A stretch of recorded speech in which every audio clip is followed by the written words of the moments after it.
This is an examination of the hidden human condition. This is the Hidden Killers Podcast. The Hidden Killers Podcast. With Tony Brueski. We're talking with Jennifer Coffindaffer, former FBI special agent and Hidden Killers contributor, discussing the latest events surrounding Alec Murdaugh and the Mallory Beach case. This is an odd one, and I'm certainly happy that the Beach family is getting some sort of settlement and restitution for the hell that they've been through. But are the wrong people here paying the price for someone else's crime? Because when you look at this, the convenience store did everything by the book. They checked the ID. It was a valid ID. He looked a lot like his brother. Beyond that, there's not whole lot more that they could legally do to prove that this person was 21 or not, without violating someone's civil rights. So part of me feels honestly bad for the Parker's store for having to take care of this. And also kind of upset that there wasn't more that could be taken from the Murdaughs, but there's probably not very much left to take. Well, exactly right. I mean, the people who should be paying are the Murdochs, but it's gone. Yeah. You know, and what isn't gone is spoken for by the attorneys, and it's unattainable. I mean, when you're selling, I think they were selling even socks. When you're selling off everything that was at that Murdaugh house, there's nothing left. So that's number one. Number two, I see your point, and I'm glad you make it. I'm going to argue the other side of it. Mm-hmm. I think this a very small town area, I think they knew who Paul Murdoch was. I think they know who Buster Murdoch was. I think that this was their convenient store to go to because they knew in the past that they served these kids, that they will accept their identifications. Yes, I saw it on tape where he, flips up the ID and shows it to him. But I think that they were able to prove that truly they knew. I think that's why we saw such a big settlement. We never really got a case. Mm-hmm. I haven't seen it anyway, the evidence that was presented on behalf of the Beach family and the others, right? Because the Beaches are getting $15 million and then the other victims are getting $3 million.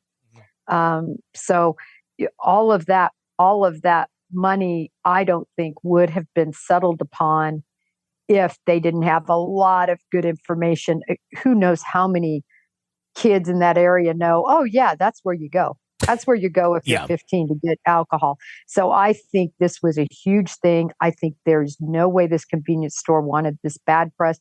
Again, this is just my supposition based on the amount and on working cases, right? Yeah.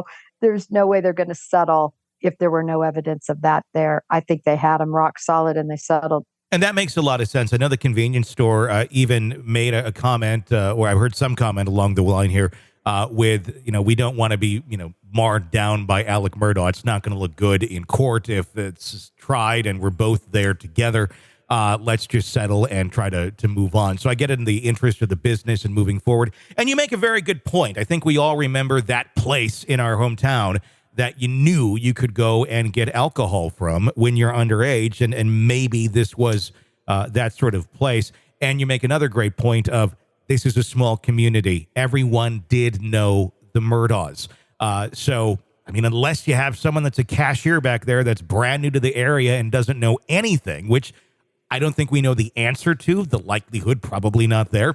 You're right. They probably did have an idea what they were doing. And I would wonder how much of a repercussion that they would be fearing if they, did not sell the alcohol to him from the Murdaugh family, but considering that they had all this power at the time and pretty much whatever they wanted to do went. Well, I'm sure it's lucrative. If they were running a business where they were basically the go-to place, and I'm just saying this is a possibility, right? Yeah. To go get alcohol and really not be scrutinized in terms of your identification. And the other thing is, at least for me, when I saw that the Parkers did make this gesture and did settle in this gigantic amount, it makes me feel better about them. Like, I think they're going to run their business correctly in the future. They tried to do right by this horrible death that really did result in, at least in part, from the alcohol they sold to them. Now, we know they had more alcohol than that, right? We know they had at least a couple of drinks at this other restaurant. I wouldn't doubt that they're suing that restaurant as well. Anyway, it left you with a much more feel-good position in terms of that business owner than it would have been them raking them through the mud on their practices in the past. This is an examination of the hidden human condition This is the Hidden Killers Podcast with Tony Brueski.